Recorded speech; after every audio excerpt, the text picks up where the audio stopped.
We are live. We are live. Welcome to College Football's Peek Around the Corner with your host, Greg Pflugar. We cover everything in college football because we love everything in college football.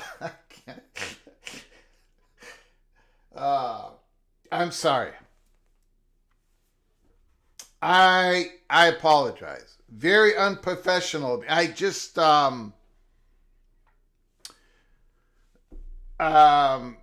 someone just forwarded me there is a YouTube channel talking about some I can't go there.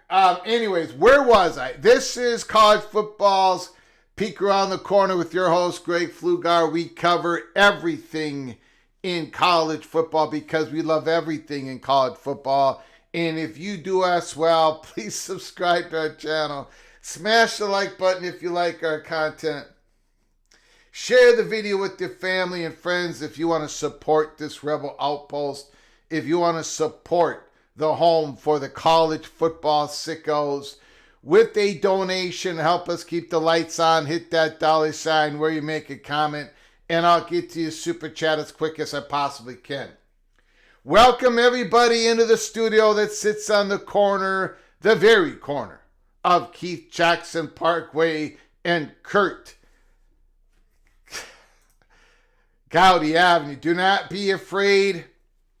Do not be afraid to become a legend with your comments and with your phone call. I had, in the last 2 minutes, maybe 1 minute, I've had 3 people, you guys, my DMs get jam-packed every day. And I love it. I love it.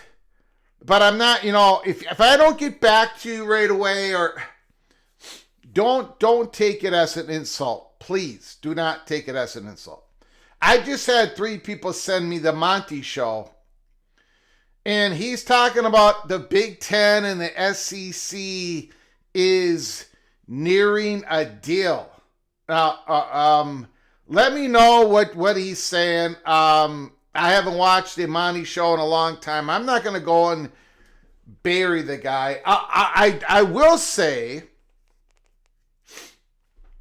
I believe the very last time I watched the Monty show is when they were talking about how the Super League was going to happen, and that ESPN and Fox were looking to make it happen with the Big Ten and the SEC. So, I don't know.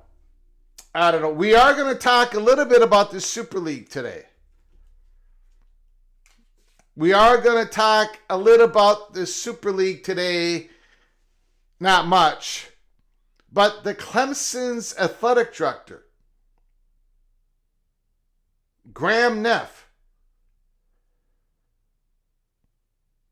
talked about it. He says, now, you remember when we talk about this next wave of realignment, how many times have I said the chatter behind the curtain? The chatter behind the curtain is describing what is going on as very active and fluid. Right? Right? You guys remember, give me a yes if you remember me saying that about at least 50 times in the last 3 months.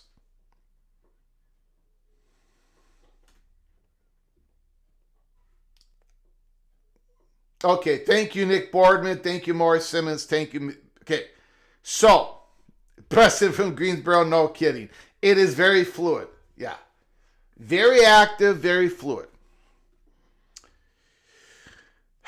So, Graham Neff, in an interview, describes realignment and Super League talk as all very active, very alive. Ladies and gentlemen, there is good news in my... I shouldn't say good news or bad news, but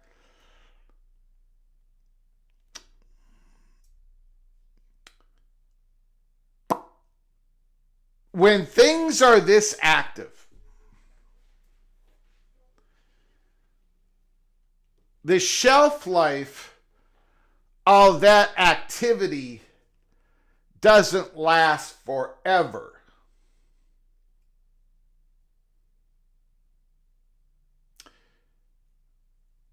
It doesn't stay at this fever pitch. It goes to another level of development at some point in time. It doesn't stay like this for 3 years.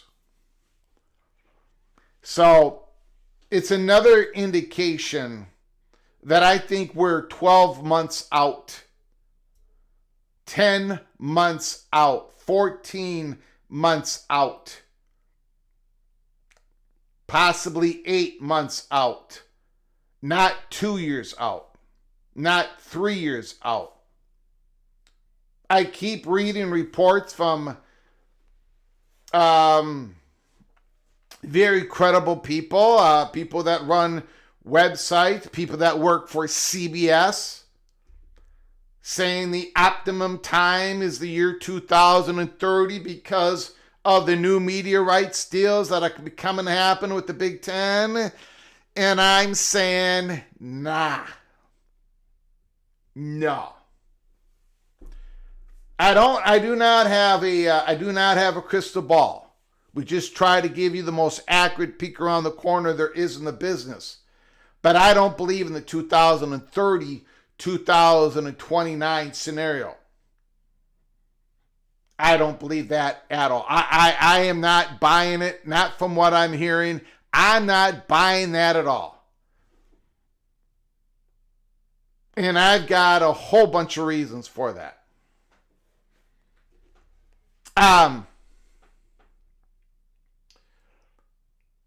I mean, okay. So, if you believe, and I'm not going to rip on you. I mean, I'm not going to rip on you. I'm not going to sit here and rip on people. Only rip on myself and maybe a few of you Einsteins out there. Maybe I'll give an elbow to Ryan Thomas. Maybe I'll give an elbow to Jose because they can handle it. They can handle it. The BYU Cougars and the USC Trojans, they can handle a sharp elbow from time to time. But there is so much. I mean, okay. So, the theory is, the logical theory is, the professional logical theory is the next wave of realignment is going to wait until the next meteorites happen. When the negotiations start to happen. Historically, that's been the case. Not always, but usually that is what happens. Well, okay. The Southeastern Conference, their next so-called media negotiations, this current Tier 1 contract they just signed with ESPN goes out to 2034. You think ESPN is waiting to 2033, 2032 to pull the trigger? They're going to pull the trigger before their so-called next media rights negotiation. They're just going to talk to the South. Sankey, the presidents, when they get this college football playoff thing figured out and they're talking to Goldman Sachs and they're looking at the student apocalypse, and you got ESPN making all these deals with NFL, Red Zone this, WWE that. They're going to wait all the way to 2030. Come on. They're going to wait all the way to 2032. That's not going to happen. The SEC is not going to wait that long. There's a lot of activity out there. And I think the last conversation I had, well, not the last conversation I had, but a very interesting conversation I had on Monday with somebody. It was a discussion about Clemson. It was a discussion about Duke. We did not discuss Virginia at all. It just did not come up. And I think what is going on here is I think there is some cloak and dagger, but not the cloak and dagger that we're used to. In other words, if you remember, on April 28th, 2023, I made this big deal about there being a hot bubble of action is going to be happening from April 28th to May 17th. I knew the date when I said it. I knew the date was May 7th. I knew it was in Chicago. I knew there was a meeting between Colorado and Brett Yormark. But I could not tell you that. But I had to give you a lot of hints. It was going to be a major story. Then I came on here on May 8th, and I declared that the Pac-12 was hanging by a thread. It got a shot in the solar plexus. Only when Pete Thamel went public with that meeting later that month, I went into great detail about the meeting.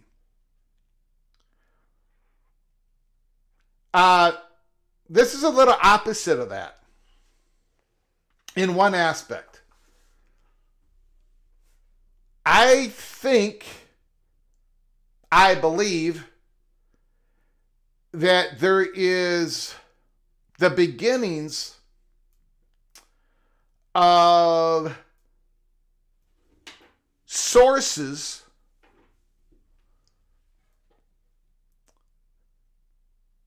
from athletic directors. I'm not going to name names. I'm not going to name an athletic director name. This is not about Graham. This is about all of them. Everybody. This is about everybody, everything. But I think there are those who hold interest for a lot of these ACC schools are putting out information that would tell us, that they're trying to show us little by little by little by little that boy, oh boy, there is a lot of interest in us, and we've got a decision to make, and we're willing and dealing with everybody. I think some of that is true, and I think some of that might not be entirely true. It's not so much cloak and dagger as, look at this, because I'm going to tell you guys something, the chatter behind the curtain. When you open a door, when a door is opened, basically the message is, boy, things are active and things are fluid. And the chatter behind the curtain is saying that because everybody they talk to is saying, woo, boy, the Big Ten is interested in us, the SEC is interested in us, and we're having talks with some schools over the bridge, over in the other conference, about setting up some sort of possible Super League.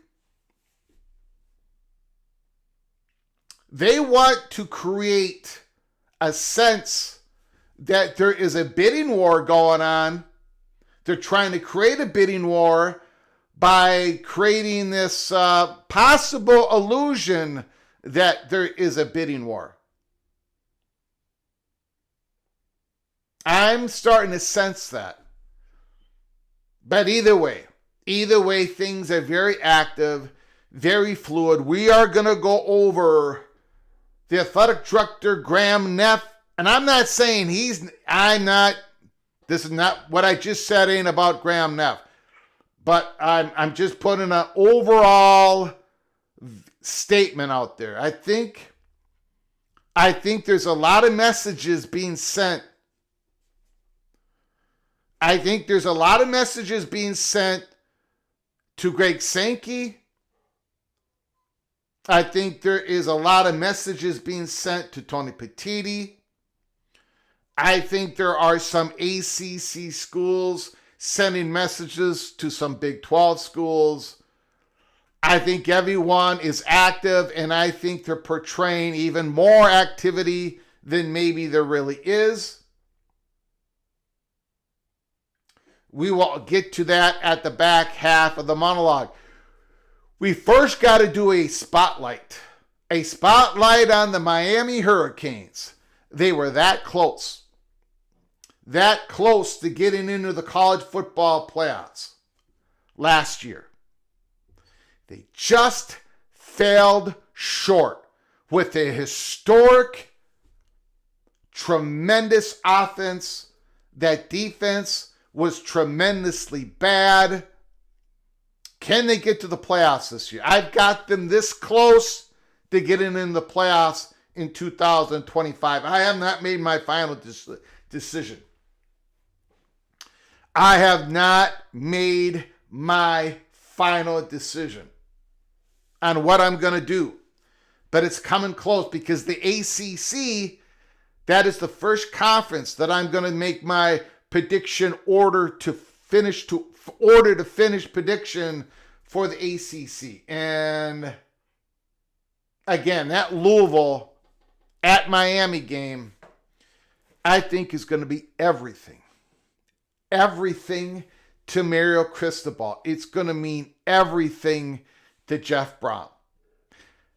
And then before we, after we go to the spotlight and before we go to the Clemson information, man, there was On3 put out just a little bit of information on some of these NIL deals with certain players. Wow. Some big money out there, man. These front loading of these NIL deals, holy smokes. Some of these cats are making big buck. Okay, let's do a roll call. And again, I want to thank everybody for joining us here on a Wednesday, August 6th. It is a Wednesday.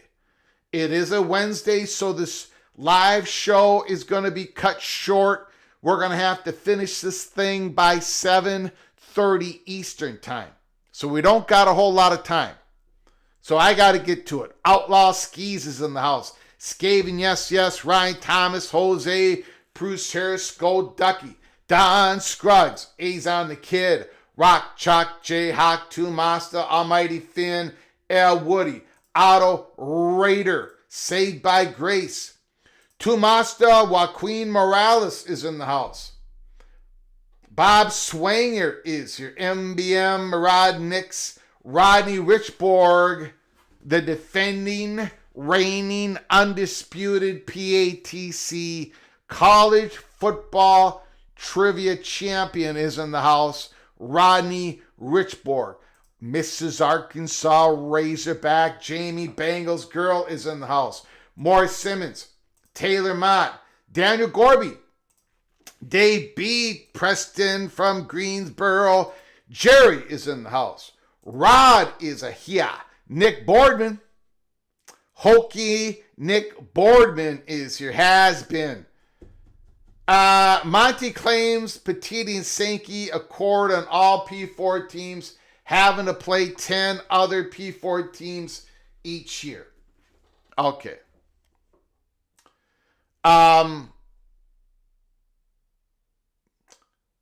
I'm going to sit here and believe.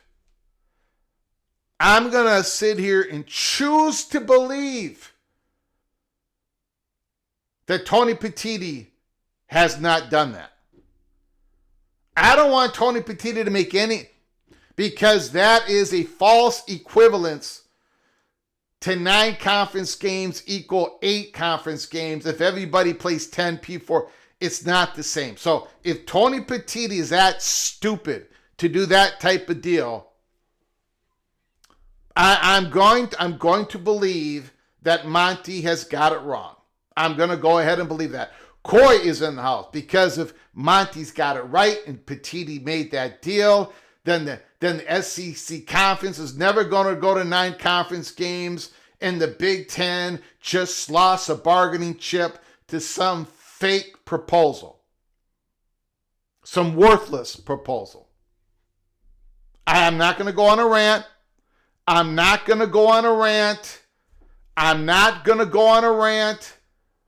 very close to going on a rant. Amazing Blue is in the house. Amazing Blue. Who's here? Okay. If I missed you, I apologize. Anus, EJ, Go Black 45, Karan Shakar.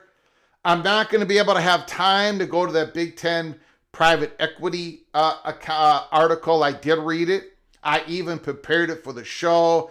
Basically, the Big Ten is going to keep looking at it. But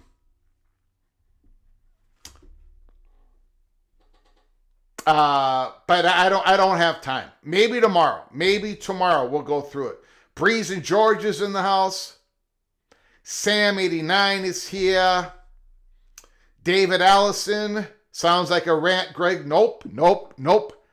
I am becoming more mature. That is what's going on. I am becoming more mature. Less rants. More professionalism. Except when the northern Minneapolis, Robbinsdale, Greg Flugar,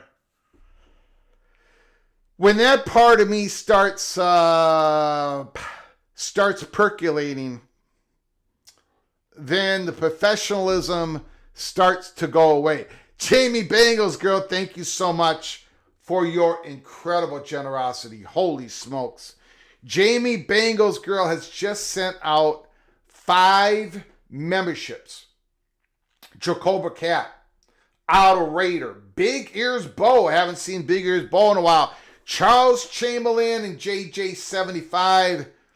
You all received a gift membership. A membership, early Pete Cloak and Dagger membership to this very college football YouTube channel. When you get an opportunity, please say thank you to Jamie Bengals girl for her incredible generosity.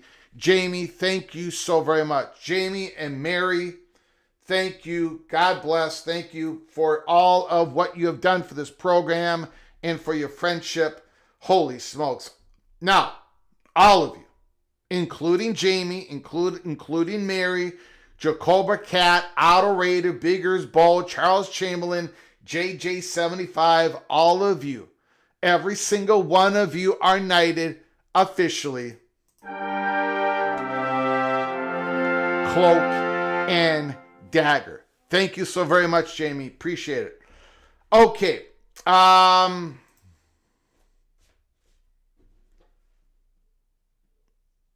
Thank you, Jamie.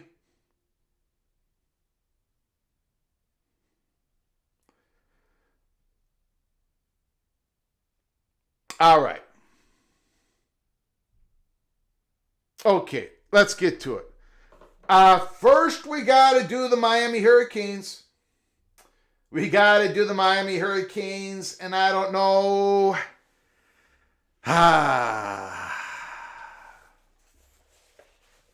I don't know what I'm going to do with you, Miami.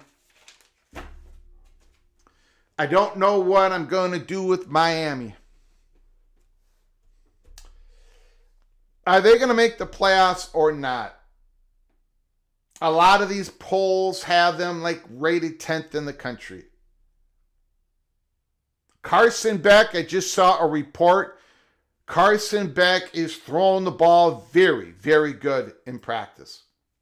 He's thrown with authority. That elbow injury may not be bothering him. He may be ready to go. Carson Beck, his career at Georgia, these numbers are stellar. 7,900 yards passing, 58-20 TD interception ratio, and that includes last year where I think he threw like 12 interceptions. 68% career completion percentage. You know, we often talk about, we break down these quarterbacks, and I'm usually sitting here going, now this quarterback, and if he could just raise his completion percentage from 56 to 59 or 58 to 61, well, Carson Beck's got a career completion percentage of 68%. And, you know, he did have some balls dropped at Georgia, right? A 156.4 quarterback rating. Again, nothing to sneeze at, right? Carson Beck. Now, you all know this, especially Wendy Scruggs and her husband. Wendy Scruggs, Carson left because he wants to look better against weaker teams after his injury last year. I love Carson. He was a damn good dog, so we'll see. He also had dog defense to help him win games. That is true. But you all know that I think Carson Beck is better than what most people think he is. I think he's a pretty good quarterback. Is he going to be a Cam Ward? I don't know about that. But Carson Beck, I think, is a pretty good quarterback. Now, there are questions at Miami. There are questions at Miami. We'll get to them in a moment here. But one of those questions, Don Scruggs, Beck looks suspicious. One of those questions is not Mark Fletcher. Going into his third year, he's ready to be RB1 for the Miami Hurricanes. 607 yards rushing last year. I think he had, I don't remember, maybe 500, 400 yards rushing in his freshman season. 607 yards last year, a very healthy 5.4 average, 9 rushing touchdowns, 10 receptions. I got a feeling they're going to use their running backs out of the backfield more this year than they did last year. Mark Fletcher, to me, in fact, I said it last year. I thought he was more like a third down back, but no, I think he can be RB1 for Miami and be very successful. So he ain't the question, in my opinion. They got Jordan Lyle. They got some other guys they like. This is the question for me.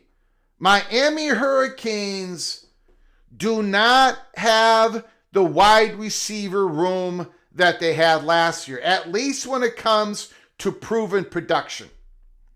I think even Miami Hurricane fans would agree with that.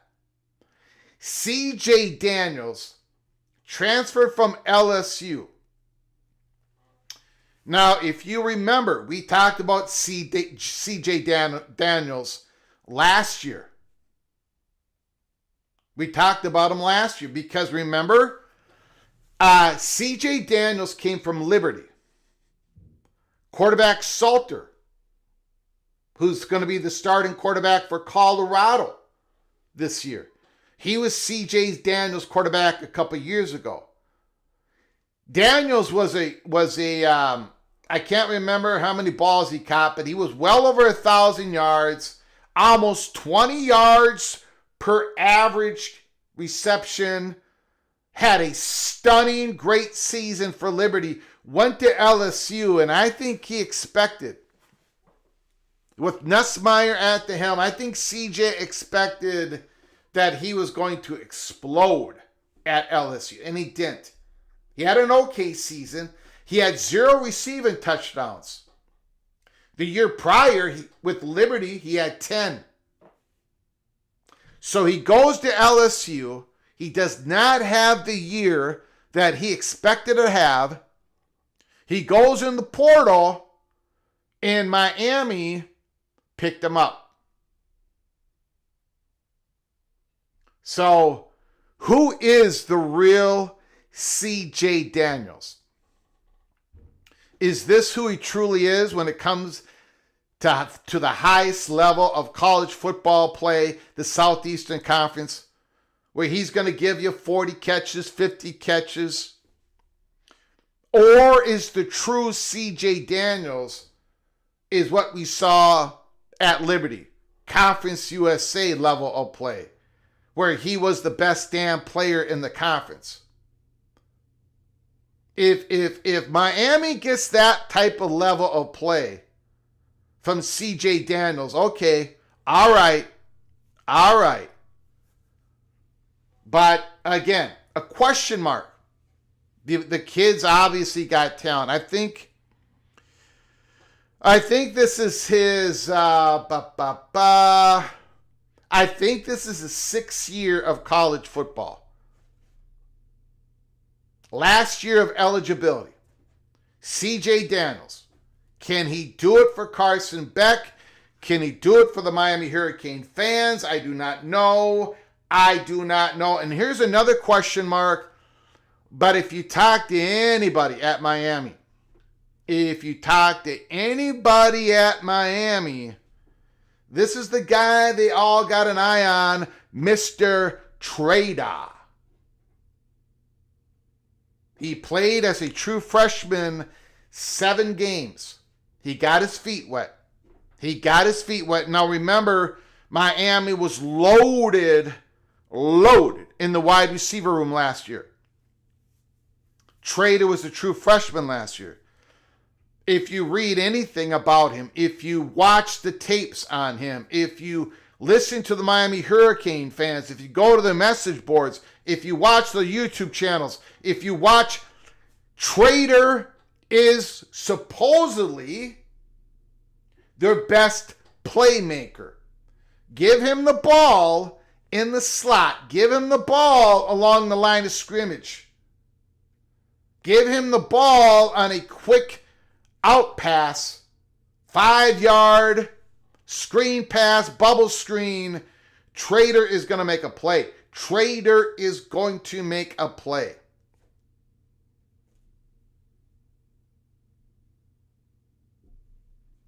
He was a true freshman last year, Jason, in a stacked wide receiver room.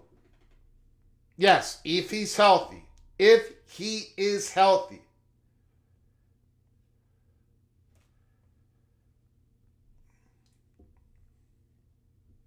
Now, so that's the offense. And of course, they've got other guys, right?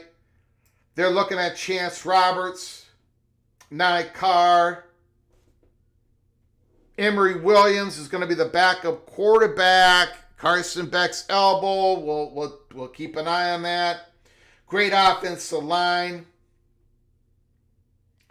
The defense was the problem last year. And I know personally, that the Miami Hurricanes have got a new defensive coordinator. His name is Corey Heatherman. Corey Heatherman was my beloved Minnesota Golden Gopher defensive coordinator last year. Corey Heatherman did an outstanding job for Minnesota.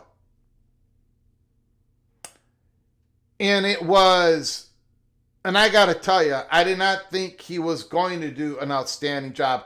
We had heard in spring ball and August ball of last year that Corey Heatherman was going to blitz. And I said, hell no. The Gophers are not going to survive because we do not have the thoroughbreds. We can't get to the quarterback. If we're sending these guys, we're not going to be able to cover. We can't do that at Minnesota, but it worked. It absolutely worked. Corey Heatherman is going to a place where they got thoroughbreds. And I'm going to tell you guys something. The Gophers lost to Penn State by 1 point last year. The Gophers beat Illinois last year. The Gophers beat USC last year. There was 2 big reasons why Minnesota had a pretty good year last year. One was because of Max Brosmere. He came for 1 year quarterback. Thank God he came to Minnesota. But number 2 is because of Corey Heatherman. Corey Heatherman's defense stood up. They were good enough. And now he's going to Miami. And what happened is that Corey Heatherman's blitzing made sure that the offensive line were going to get occupied, and it was the defensive end, Jaw Joyner, that was able to get to the quarterback and other guys. Ruben Bain Mizador, another guy who's Akeem Mizador, is these guys are going to shine in this defense. Ruben Bain is going to get more one-on-one blocking in 2025 than he did in 2023. Now, look at these stats. Now, Ruben Bain was injured last year, nicked up. These numbers are half of what he did when he was a first-year starting player for Miami. Expect these numbers to triple. I said it. Ruben Bain is going to be a 10, 11, 12 sack player.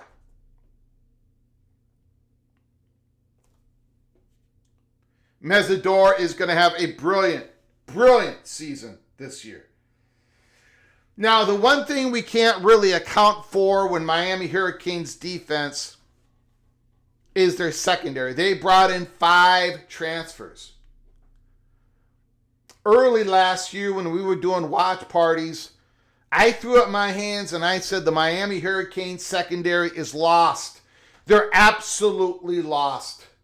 They made Virginia Tech Hokies passing game look like the Miami Dolphins of Dan Marino. The secondary was completely lost. This year, they're not going to be lost.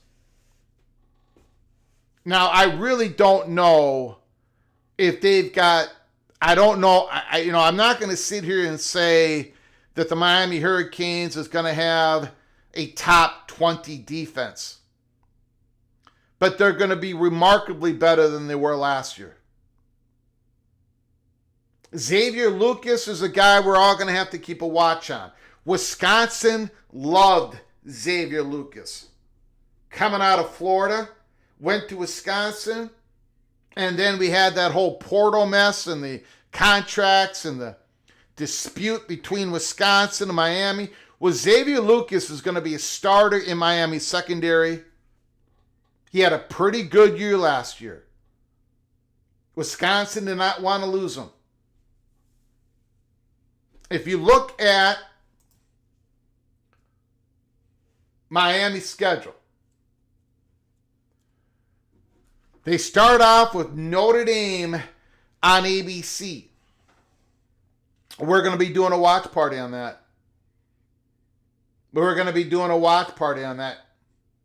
So come join us Sunday evening, August 31st. Miami and the Notre Dame Fighting Irish. They play Southern Florida on September 13th. Then they play Florida at home.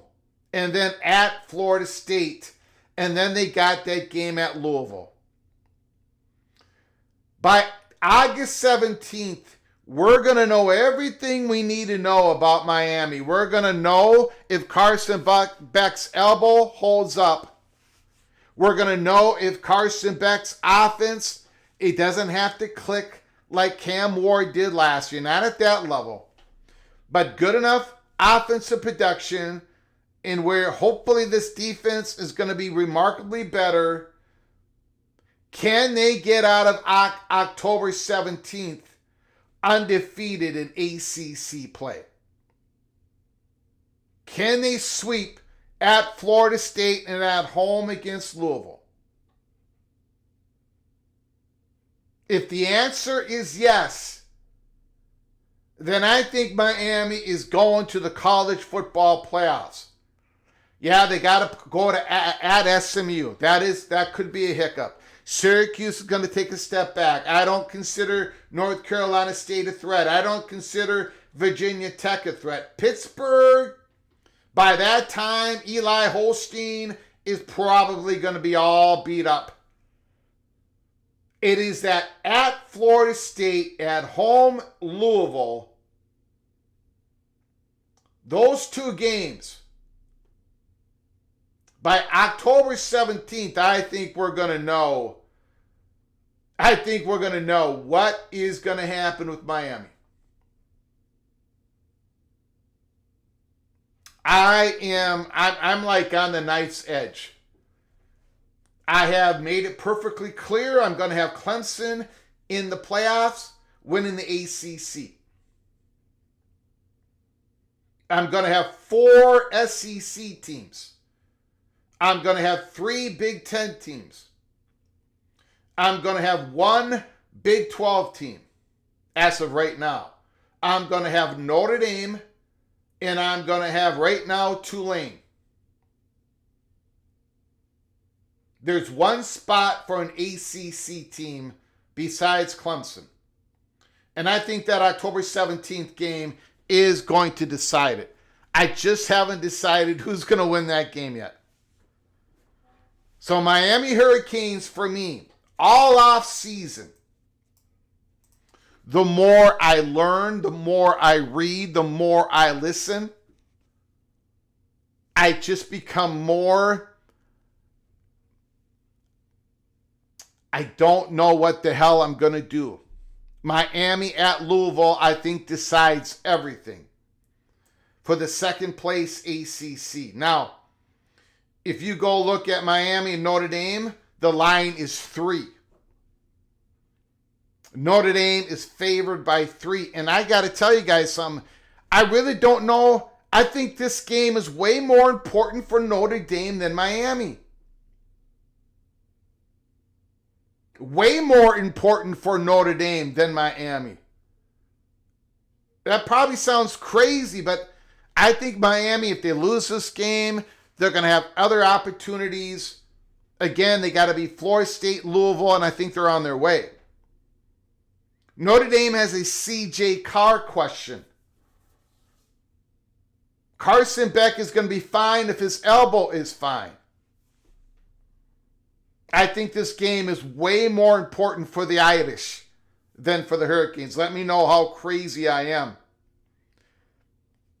Let me know how wrong I got it.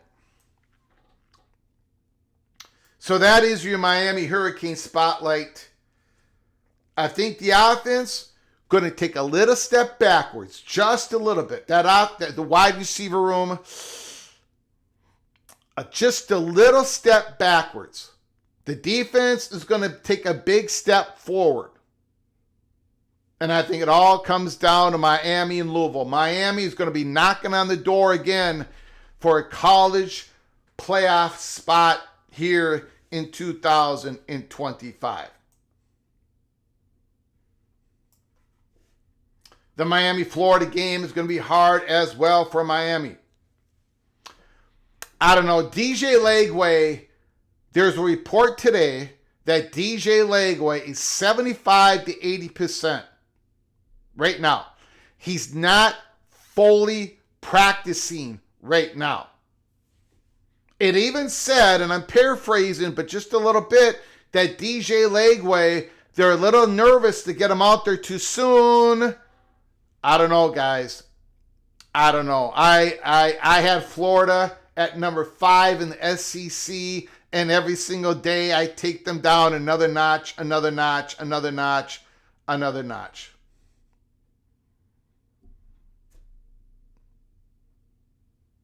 Okay. Let's get on with it. Let's talk a little bit about Clemson. Let's talk about Clemson. Clemson's athletic director harps optionality. Optionality. In other words, you're lining up your options, baby. Clemson is lining up their options. Same thing with everybody else. Everybody is gaming this out. I do not go through the whole article, ladies and gentlemen. I just go through parts of it. John Blah, the Post and Courier.com, published today. Clemson. A key word for Clemson athletic director Graham Neff is optionality. As the 42-year-old administrator answered a wide range of questions during a 15-minute press conference on August 5th, everything from revenue sharing, collective bargaining to private equity and conference realignment, he underscored a need to be flexible. Be nimble. Be ready to go. Be ready to go if they tap you on the shoulder. Be ready to go once this college football playoff format is figured out. Be ready to go once these conferences even digest more of this third-party possible money, these possible options when it comes to private capital, private equity, or getting into some deal with a media partner. Be flexible. Line up your options. Right now, Clemson is sunsetting its booster-funded collective, 1110 Society, because the athletic department is leaning heavily into facilitating commercial name, image, and likeness deals for athletes via the in-house entity Clemson Ventures. Then again, Neff admitted there had been discussions about rebooting the Tigers' collective operations because of the new guidance from the College Sports Commission relays those entities can still pay athletes NIL dollars if certain conditions are met. We have to have optionality, Neff said. On the subject of private equity investment, the Tigers athletic director said he's researched that sector significantly.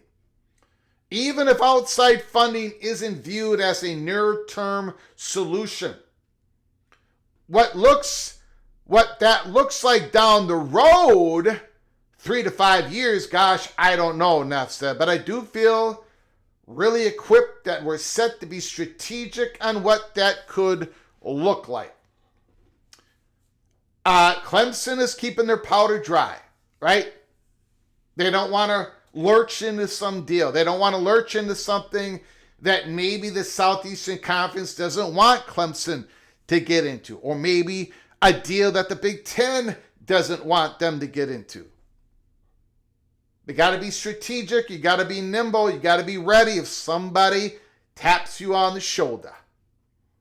The need to be competitive has never been greater, Neff continued, as he reflected on the ever-changing and ever-expensive landscape. Conference realignment? Yeah. Clemson claims some clarity on what it would cost to exit the ACC following a settlement of its lawsuit. But even Neff's own football coach, Dabo Swinney, has talked about the inevitability of a super league, which pulls teams from every conference and changes the entire equation. Do we hedge? Graham Neff, do we hedge? Do you have to try to plot things out and decision tree and scenario things out? Absolutely, Neff said. Again, Clemson is gaming it out, ladies and gentlemen. We've talked about it. They're lining up their options. They call it the decision tree. That's fine. They're war gaming this thing. They're war gaming it. And for all you veterans and everybody that's a little sensitive, I'm going to use the analogy of war one more time in this live show. And I do not mean to equate anything that is going on with conference realignment to real war, real sacrifice. So please, but I do want to use that analogy one more time after I get through with this article. There's a reason why I'm going to use it. But again, I do know, and I do not want to, completely apples and oranges. Okay, ladies and gentlemen? So please do not be offended. I'm going to use the war analogy one more time. Do we hedge? Do you have to try to plot things out in decision tree and scenario things out? Absolutely, Neff said. Anybody that tells you exactly how it's going to go is lying. Now, it's almost like I've been talking to Graham Neff, because he he says, he sounds like the fat guy from Minnesota. He sounds like the fat guy from Minnesota. Anybody that tells you exactly how it's going to go is lying. This is not done. There's nothing settled. It's not done. My prediction, I was open. I said 1% chance. I got a 1% chance of getting it right. It was not a report. It was a prediction. Every single day I make sure. I've been saying this for 12 months. I'm going to keep saying it. Nothing is done. Nothing is settled. Nothing is imminent. But God dang it, things are active and things are fluid.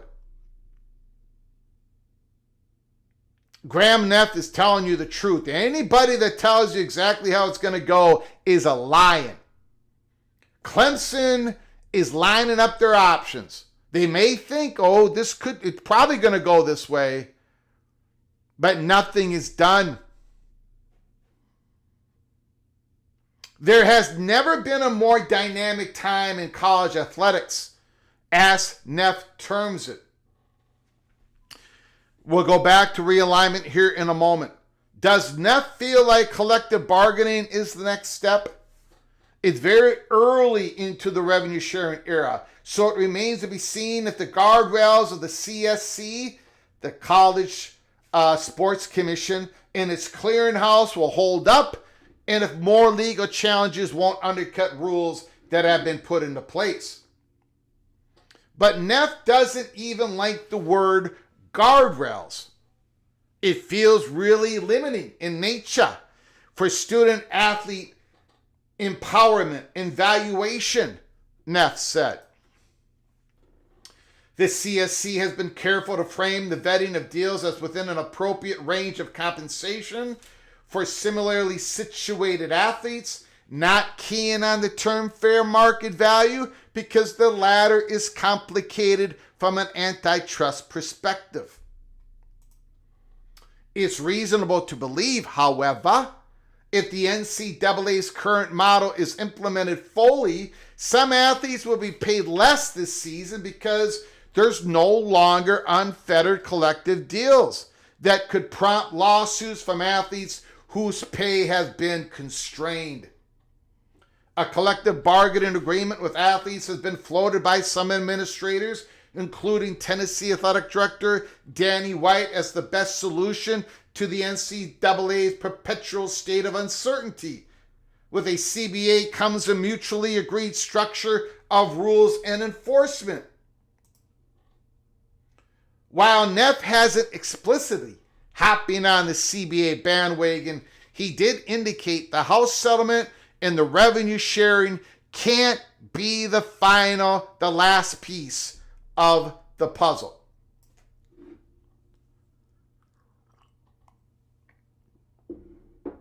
What about private equity and conference realignment? There has been buzz about private equity finding its way to college athletics and supercharging budgets. While Clemson had the ability to set up an entity like Clemson Ventures because it controls its multimedia rights, there's nothing stopping the athletic department from bundling its assets in exchange for an investment from an outside firm. Neff said Clemson Ventures could be a vehicle for investment when it launched last year, and he still sees private equity dollars as an option in the future, but not now. And I think the not now is because, and this I'm speculating on, because there's just too many other things going on. Clemson doesn't want to do anything. Look, if the Southeastern Conference is looking at Clemson as the shiny penny, Clemson doesn't want to dirty that up. Same thing with the Big Ten. So they're gonna, they're not gonna jump into anything here. They're gonna see, if they're part of the Southeastern Conference plans, the Southeastern Conference is potentially going to have big future plans when it comes to third-party money.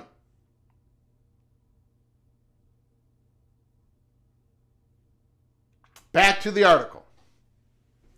Really well read on what those opportunities are.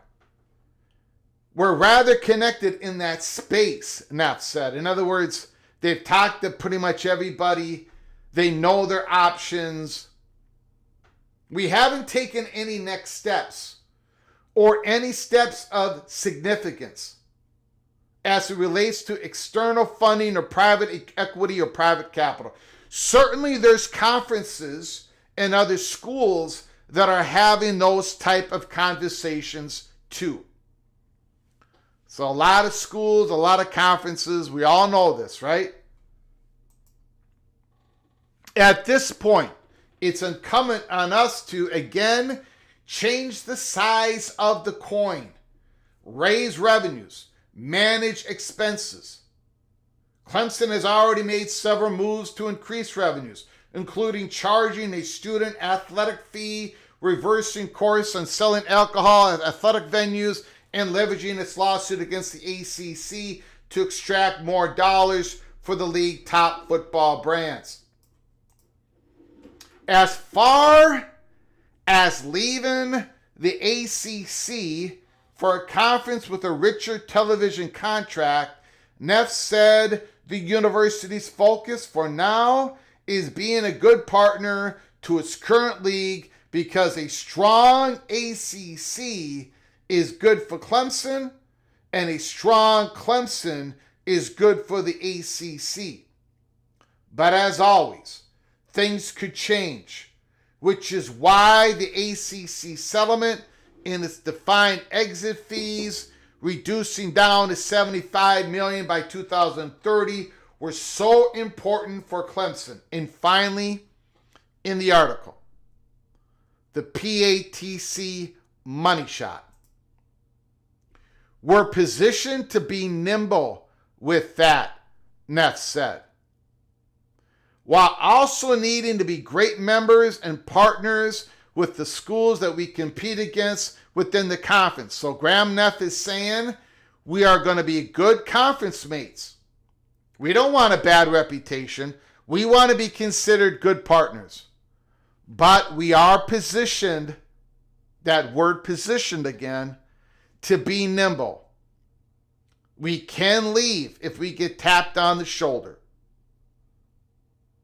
We've got things lined up. We've got options lined up. We are nimble. With that ACC settlement, we are now nimble at Clemson. Back to the optionality for us. Being well read and connected is part of the game. It's part of the game of realignment. Having great relationships is part of the game in realignment. Having all those discussions, disclosure, giving up information, saying, yes, we can do this if you let us in, all that stuff. Back to the optionality for us. Being well read and connected is part of the game, Neff's added. Those type of things you reference, realignment and super leagues, are all very live and active right now. And I really wanted to make sure that we did a live show today. We did the Miami Hurricanes Spotlight. And that this came out, this was published this morning. Neff, those things that we've talked about in this interview, Clemson's athletic director, Neff, is saying those type of things that you referenced in this interview, realignment and super leagues, are all very live and active right now. Okay, let me get to a few things here. I want to make sure I hit upon a few things. The Super League I think this is,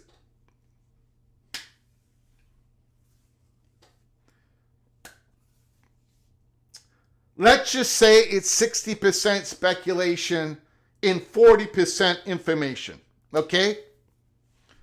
That Super League being alive right now, being active, that is the ACC and the Big 12 schools talking with each other.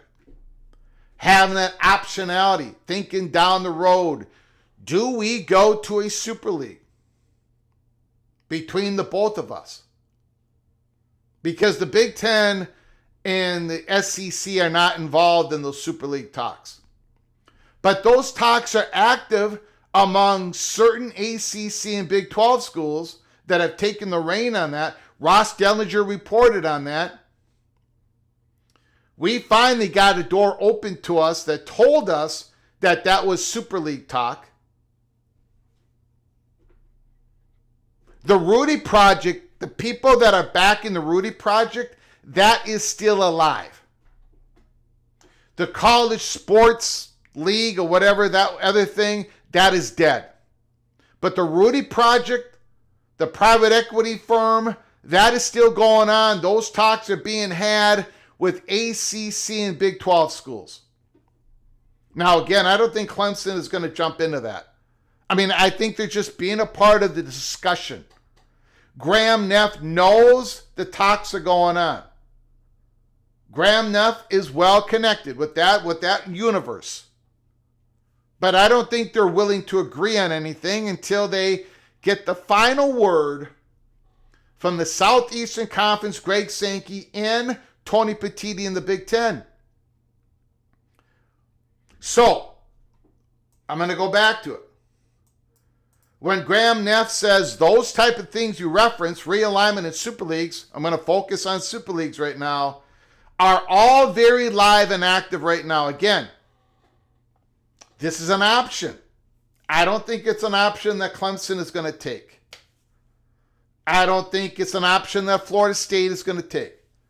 I don't think it's an option that I don't think it could happen eventually.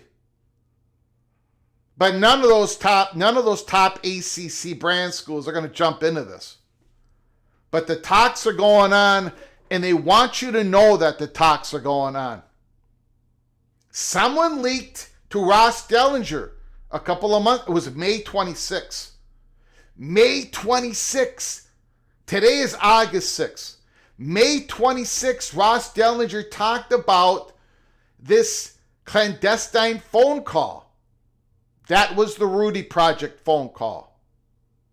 That was Smash Capital Rudy Project phone call. Clemson doesn't have any problem with people knowing that that's going on, because they want people to believe that's a true option for them. And maybe it is in theory, but not today, not this year, not next year, in my opinion. Okay. All right. Okay. We've talked about Super Leagues enough. We've talked about Super Leagues enough. Those type of things you reference, realignment, are all very live and active right now. I keep telling you guys that my prediction has a 1% chance of happening. And I'm not being funny about that. That is the truth. Things are live. Things are fluid. Nothing is done. Nothing is settled. Graham Neff, in his own article, this interview that was published today, said if anybody tells you they know how this is going to go, they are lying. This is not this Holy Smokes theater drama has not matured yet. We're like in Act 4. This thing's like got 16 different acts to it. And a whole bunch of scenes. But I do want to say this. And then we're going to get to your phone calls And again, I know we've got some very generous Ryan Thomas and Jamie Bangles girl. I'm going to get to your super chats as quick as I can. Thank you guys for your support. I just don't want to get off this train of thought here. There's one more thing I want to make sure that I say today. Again, Wednesdays are my toughest days to have a live show. So this is going to finish up pretty quick. But we had to do the Miami Spotlight, and we had to do this Clemson thing.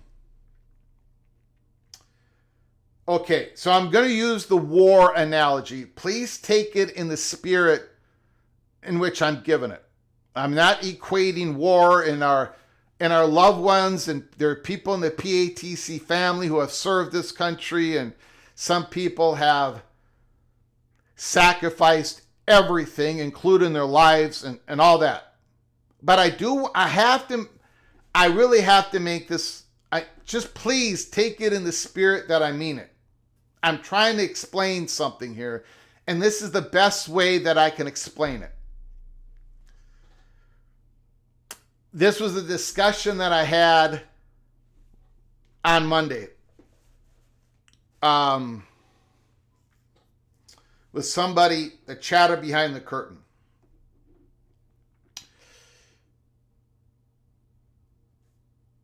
Things are very active. I think everybody knows that. I mean, you got Graham Neff saying it. We've been saying it for months.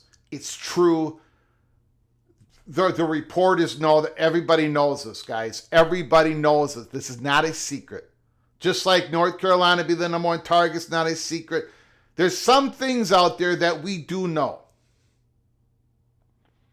But here's another thing that a lot of people believe to be true.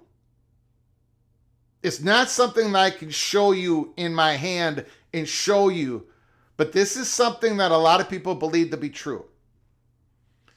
You know, when you go, when a country is set up to go to war,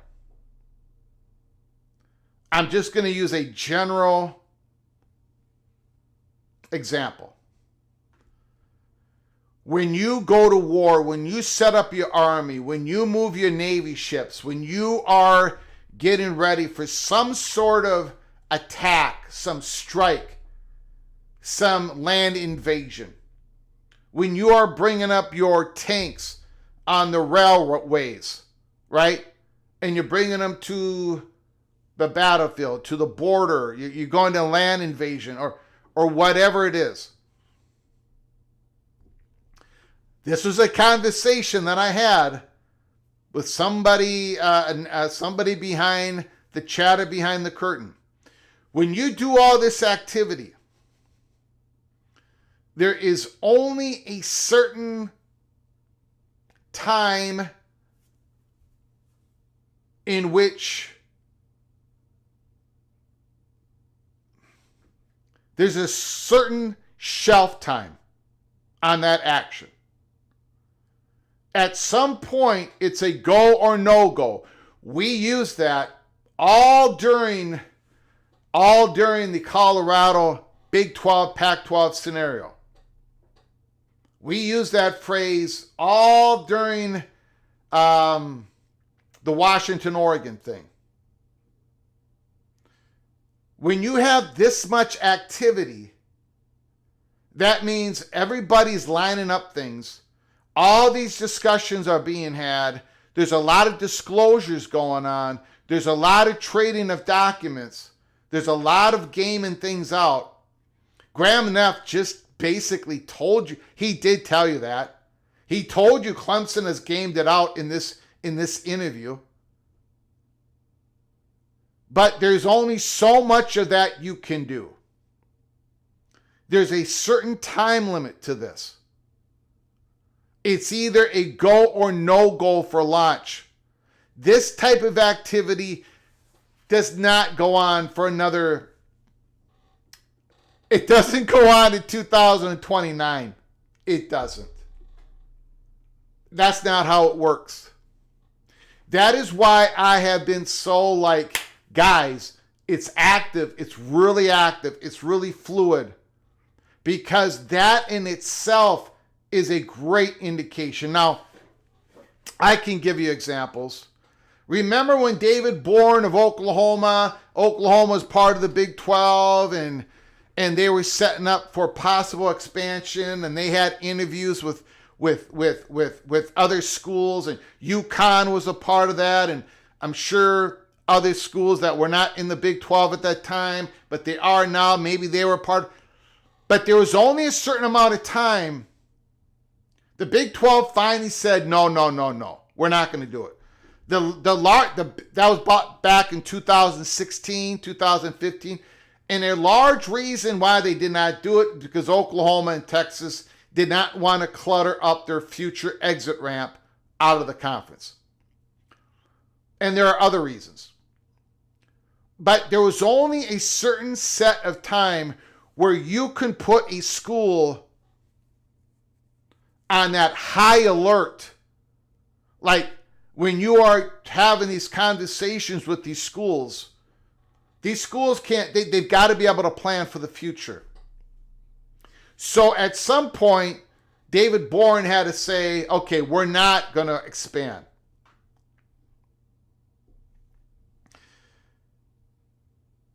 But I guess what I'm trying to say is Graham Neff has his optionality. He's very nimble. Clemson is ready if they get tapped on the shoulder. But they're not going to be in this situation until 2029. There's been too much work that has already been done, too much expenses. The SEC has gamed it out. There are hurdles that are in the way. Nobody's shoulder is getting tapped anytime soon. They've got to figure out this college football playoff format. They have figured out the governance. And there are other things they got to figure out. But, you've got ESPN making all these gigantic moves. You've got Fox launching their own streaming. I don't know what it's called, Fox One or whatever.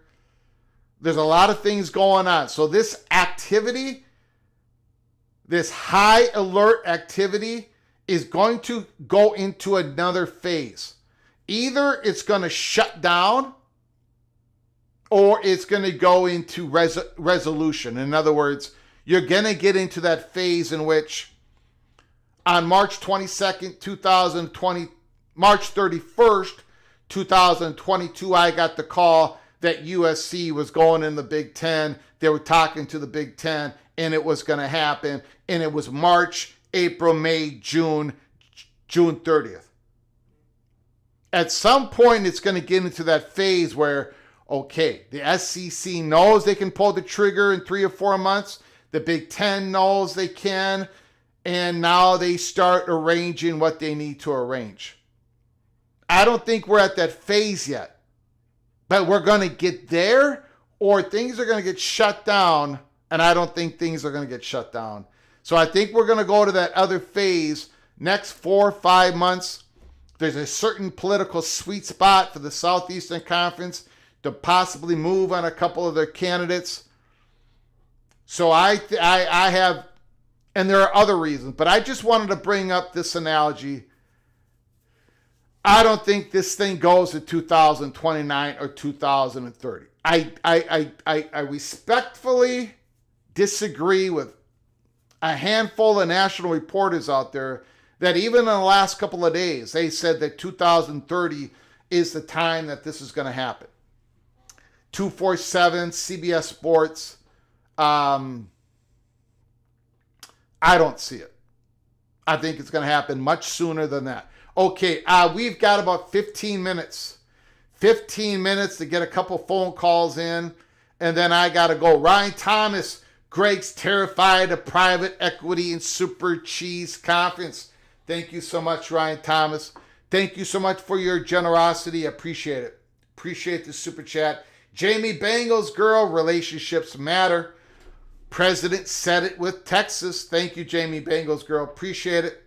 We went over that yesterday. Jamie Bengals girl, another important piece of the SEC adding Duke over Virginia, Greg, is keeping Tobacco Road together. Well, Virginia is part of Tobacco Road. Virginia is part of Tobacco. That's very important to the people of North Carolina. Thank you for the super chat, Jamie. I appreciate it. We will keep an eye on that. I still think it's Virginia.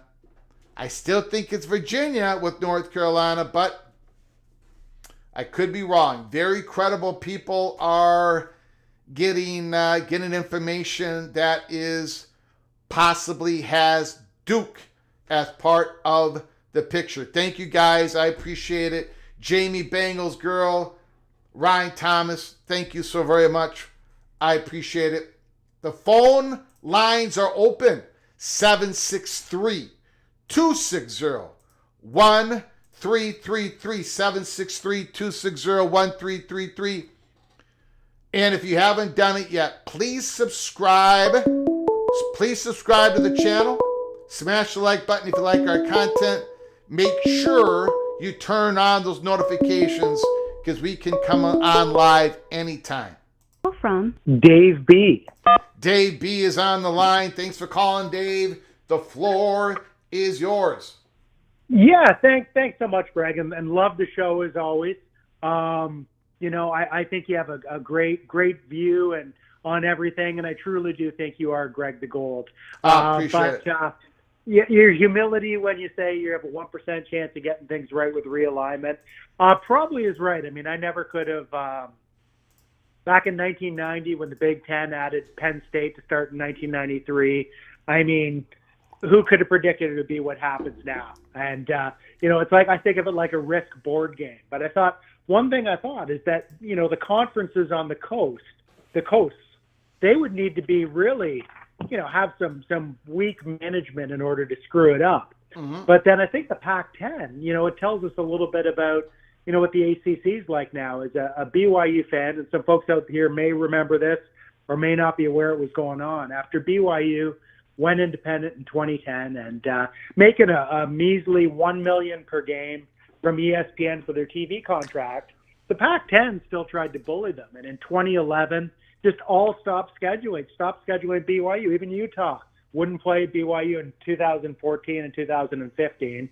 I remember thinking at that time, that's a conference that can't see the forest for the trees. And then sure enough, they got all stubborn years later about the TV deal, and they got poached. And now I look at the ACC, and I wonder if it's the same thing. I look and I think, I see them taking, especially SMU, who had a great year last year, but SMU and Cal and Stanford, and really they're worried about the short-term bottom line, saving a few bucks, paying 70% or 0% of the TV deal for the team, when really you need brands and you need eyeballs to survive. And I just look and I think they're going to regret it. Football being the dominant revenue source or the only revenue source, yeah, that's in the rearview mirror. And UConn's been there for years.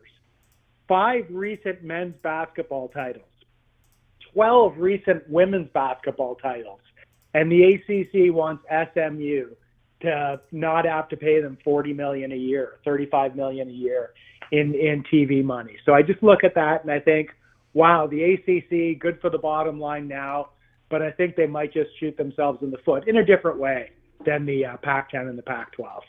So that's my ramble. That's about it. Be interested what you think, Greg. But, no problem. We can't predict how to play out. Well, I appreciate it. I will take it off the air. I do appreciate the call, sir. You got it, Greg. Thanks so much. You got it. Beautiful. Call again, Dave B.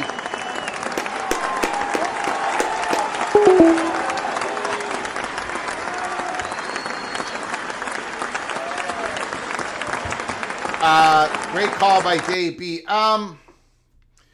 First of all, when I say I got a 1% chance of getting this one right on my prediction, that is true. But when it came to the USC, we were at about a 95%. When it came to Oregon and Washington, we were about an 85%. And Colorado and the Big 12 being able to poach the Pac, we were at about a 90%. So Not everything's at 1%, but this one is a prediction, not a report. So this is at 1%. Now I forgot what I was going to say about I will say this. The basketball equation on this is changing. Now, when I say that, and when I used to say that on X, people would come at me and say, Greg, don't you understand? Don't you understand that football realignment drives the bus? And I'm like, yeah, I think I do. I think I understand that. I'm a moron, but I do understand that. But, but it is changing the equation a little bit here. And in that governance, the new governance, it's already been finalized. It's done that schools that go to the final game and win the championship game in women's and men, those schools are going to be making more money. Not like how it's been. So, I can see a UConn saying to the Brett Yormark, well, you saw how that governance thing was passed, right? And we know that you want us in, Yormark. So can you tell your Big 12 presidents that it's very likely that our women's basketball program is going to be making some championship games in the future, in the next decade, and our women's program is going to be winning some of those championships, and our men's program, I mean, look what they've done, and we can make a deal here. We can make a deal. You bring us in, and when we make that money, guess who it goes to? It goes to the conference, and then you can dole it out per the bylaws, and in those bylaws, it's going to say UConn gives up its championship money, whatever, just to get us the invitation. The great basketball programs like UConn and Duke and North Carolina, I mean, I think their value is different now than it was 2 years ago, 5 years ago, 10 years ago. It doesn't mean that there still isn't this big gap between football and basketball valuation. It just means that there is a change, and you got to recognize it. Now, how much of a change is up for question? I mean, if you listen to Brett Yormark and Greg Sankey, they believe the basketball quotation to all of this, the basketball value is going to skyrocket. And if they believe that, then that becomes their reality, and then that's going to be very impactful on the decisions they make going forward. When it comes to their media rights, do they decouple those two, the football and basketball rights? Do they spread out their basketball rights to a streaming partner? And, who knows? But that's a long-winded answer to a question that you probably did not ask, Dave P. So I apologize.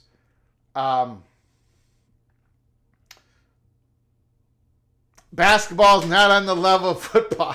I know that. See, I'm afraid to ever talk about basketball because that is exactly what happens. So I don't ever talk. I don't talk basketball much here. So, anyways, I love you guys. I do love you guys. I really do.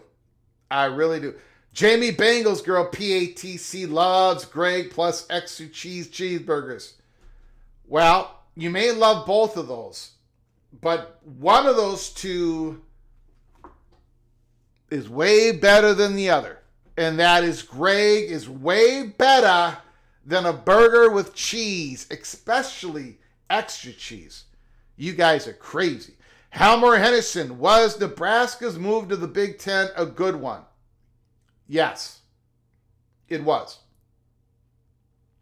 It was a good one for Nebraska in the Big Ten. Now, when it comes to wins and losses, no. But when it comes to the university and the money that Nebraska's making way more money in the Big Ten. Look at their volleyball team. Look at that program. That program would not have done what it's done without being in the Big Ten Conference. That women's program now makes money because, Nebraska was the right move. I can't help it if the Cornhuskers can't beat the Minnesota Golden Gophers. I'm sorry, guys. I don't know. I can't remember the last time Nebraska defeated Minnesota. Not my fault. Not my fault, Helmer Hennessy. Not my fault. Or maybe it is. Maybe it is. All right, guys, we're going to have to get out the air. I've got a lot of things I got to do for the rest of the night. However, keep your head on a swivel. It doesn't mean like I could be coming on live at 9:30 Central Time tonight, 10:30. If there's breaking news, we're going to be covering it here at Peek Around the Corner. So you got to subscribe to the channel. And you got to turn on those notifications. Follow us at Flug Empire on X. And we're also possibly will give you a little bit of a heads up. But most of the time, we just come on live. So you got to keep your head on a swivel. There's a lot more we're going to be doing this week and the weekend and next week as we all head into Dublin, Ireland, August 23rd, watch party, 11:30 in the morning Eastern time. We are going to be starting that watch party. We are going to have the blackboard up here, the scoreboard, Iowa State, Kansas State. I'm going to have the chalk ready to go, and we're going to have a fun time. So subscribe, get yourself notified, smash the like button. Until next time. From all of us at College Football's Peek Around the Corner, PATC, to all of you, please you all take great care of each other. And as always, God, family, Golden Gophers.